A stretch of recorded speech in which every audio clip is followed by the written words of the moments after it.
You ever have one of those days where your attitude just can't seem to shift? Well, we're talking about that today. And let's see how to cultivate a positive attitude because that will help you find success, help you feel better in your life, even when things may be falling apart all around you. Picture this, you're looking in the mirror with a sour face, a sour attitude, and then a few seconds later, go to the mirror and look at yourself with a positive attitude, with the positive facial expression. I talk about the ripple effect a lot because I am a firm believer in what you put out there ripples into the world and you may not even know it. We are prone to think more negative than we are positive. Why? Because our brains are wired that way. We want to be safe. Your brain is going to alert you when something negative is going on. Welcome to my YouTube channel. My name is Kathie Owen.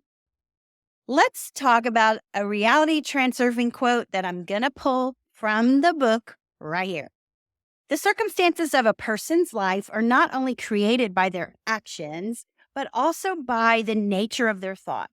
If a person has a hostile attitude towards the world, they will find that the world responds to them with the same. If a person constantly expresses dissatisfaction, they will find more and more reasons to be dissatisfied. If a person's attitude to life is predominantly negative, the world will show them the worst side of its nature. Conversely, having a positive attitude is the most natural way to change your life for the better. I'm going to repeat that because it's important. Having a positive attitude is the most natural way to change your life for the better. People get what they choose, like it or not. That is how life works. Vadim Zeland, Reality Transurfing. You may have heard me say this before. Attitude is everything. And today we're going to talk about that. We're going to talk about reality transurfing. Yes, I am back. So I love to open up the book Reality Transurfing, just randomly open it up, and it comes up with so many profound insights that it's like, okay, I never thought of it like that. Even though I may have read it before or done it in another way. And we're going to talk about that today. We're going to talk about shifting your attitude, how you can do that to make your life just feel like it's the way it's supposed to be. If you like today's video, be sure to give it a thumbs up and subscribe to my channel and hit that little bell so you never miss a video from me. So Vadim tells us that there is a profound truth in life, and that is your attitude is everything, like it or not. So our attitude, our thoughts, our beliefs, our behaviors all affect what's happening around you. It is a simple truth. And I'm going to give you some examples of universal law that explains that. Number one, the law of correspondence. You hear in reality transurfing the mirror principle. Well, the mirror principle is just what this whole quote is talking about. It's what you believe, what you put out there is what you're going to get back. What you're looking at in the mirror is the beliefs and the thoughts that you have. So picture this, you're looking in the mirror with a sour face, a sour attitude, and then a few seconds later, go to the mirror and look at yourself with a positive attitude, with the positive facial expression. And that is what you're going to get back because that's how the brain works. If you smile, you just feel better. It sends signals to your brain. Research has shown it that when you smile, you send signals to your body that everything is okay. It helps. That is the attitude adjustment shift that you want to take in the mirror principle, in the law of correspondence. Then we have the ripple effect of dissatisfaction. I talk about the ripple effect a lot because I am a firm believer in what you put out there ripples into the world and you may not even know it. For example, I'm a big proponent of storytelling in just different places. And it never ceases to amaze me when people come back and they're like, "Oh, I remember this story you told me." And I'm like, okay, they get some parts of the story right and some parts of it they don't get right. But what happens when you tell a story is it causes a ripple effect. That person's brain means they go into their own ideas of what's going on inside that story. Therefore, they're getting their emotions involved, their feelings involved. But what comes back is a different story because of that interpretation. However, almost all the time, the story's bottom line that I was trying to get to gets across because of the way storytelling works, because of that ripple effect. And that is a profound difference as opposed to just telling a story, just putting it up. That is where the ripple effect takes place in there. And then we have the negativity bias. We are prone to think more negative than we are positive. Why? Because our brains are wired that way. We want to be safe. Your brain is going to alert you when something negative is going on. And so we're biased towards negativity. It takes effort to have a positive attitude, especially in a trying time. That's just the nature of our being human and all that good stuff. But you get what you choose, like Vadim says in this quote. When we get what we choose, what positive or negative, it takes effort to think that way. For example, let's say it's been raining for a week where you live, and it's been dark and dreary and sad and depressing. You have to work to think positive in those times. You have to work because your brain is just soaking in all of this dreary stuff. That's your negativity bias taking place. And then number 4, the power of choice. Amidst the chaos of life, we have the choice of hope, to think hopeful thoughts in the chaos. This is the power of choice. I think back to my custody battle. You hear me talk about this all the time. I was in a custody battle that lasted 14 years with a very mentally ill man.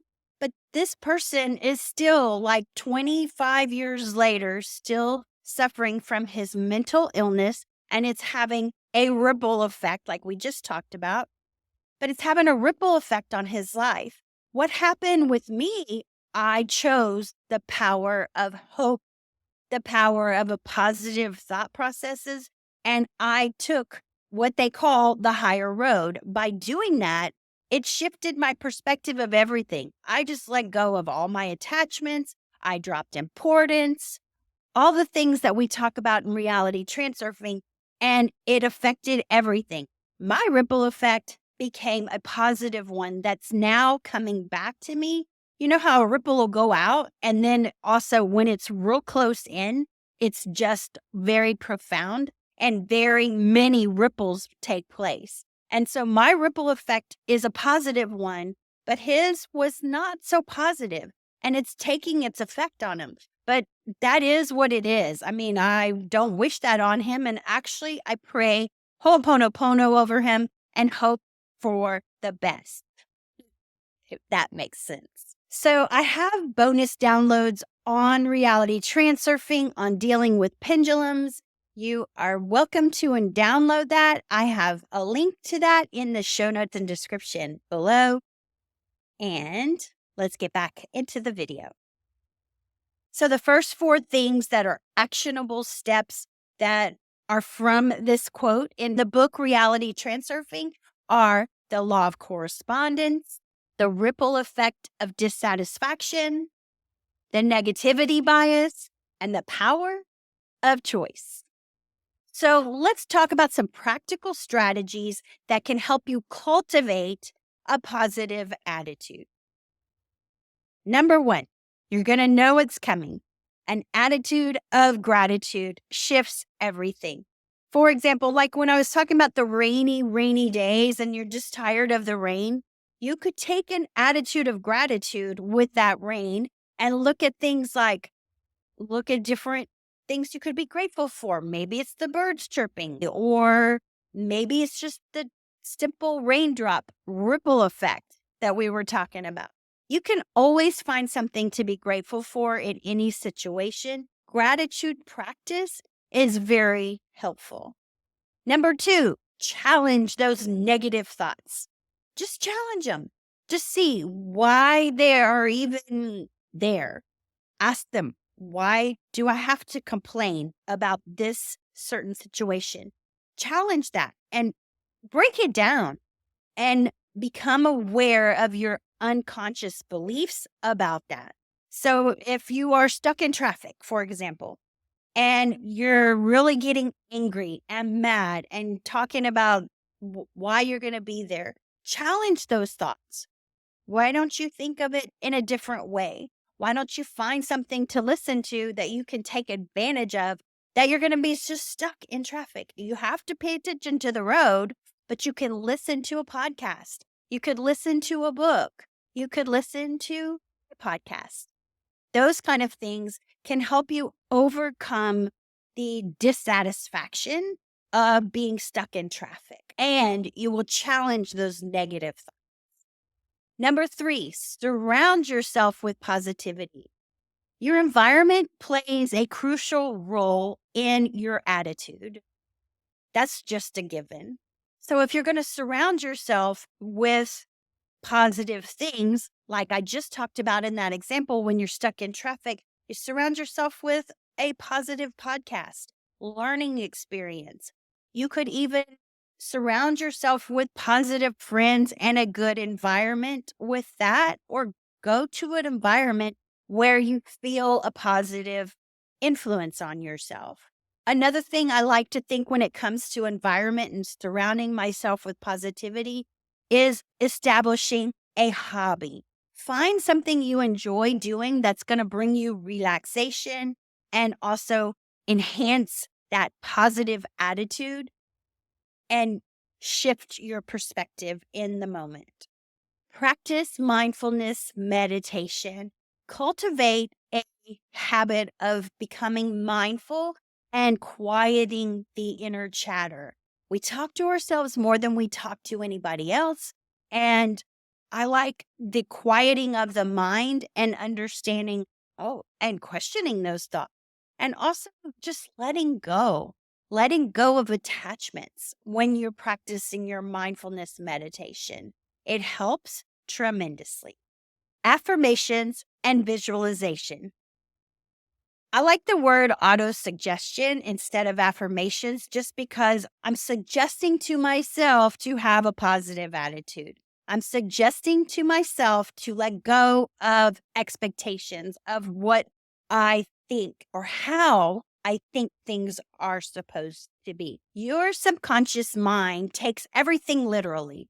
It takes it for what you say. If you say, I'm having a bad day, that's what you're going to get. That is the bottom line of this quote, in fact. So let's shift those auto suggestions, those affirmations. Yeah, things may be bad, but switch it to say every day, more and more so, good things are happening to me. Every day, more and more so, I am seeing things in a positive light, as opposed to being negative and having that negative attitude. And visualization, Neville Goddard teaches us in The Feeling is the Secret to visualize yourself winning the race, public speaking, doing successfully, and practice your visualization. Practice the skills that help you accomplish whatever you're trying to accomplish, especially to accomplish a positive attitude. So the 4 things that we could cultivate to help us on this journey of cultivating a positive attitude are practicing gratitude, challenge those negative thoughts, surround yourself with positivity, practice mindfulness meditation, and autosuggestions and visualization. So, those are the 5 things that we can focus on to help us cultivate a positive attitude. You know, I often say this on my channel, it's not just a destination of a positive attitude, it's a journey. The journey and the destination are one because we're always evolving. So, in the grand tapestry of life, your attitude is the paintbrush. We're on a journey to cultivate that positive attitude. It's not just a destination. The journey and the destination are one. All right, that's the episode for today. I trust that you found it helpful. If you know somebody who could benefit from this, please share it with them. And until next time, I will see you next time.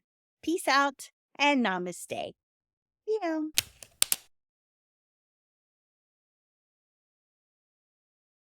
Cut that. Why did I go there? I don't know. My brain is just on overdrive. It's just going with the flow.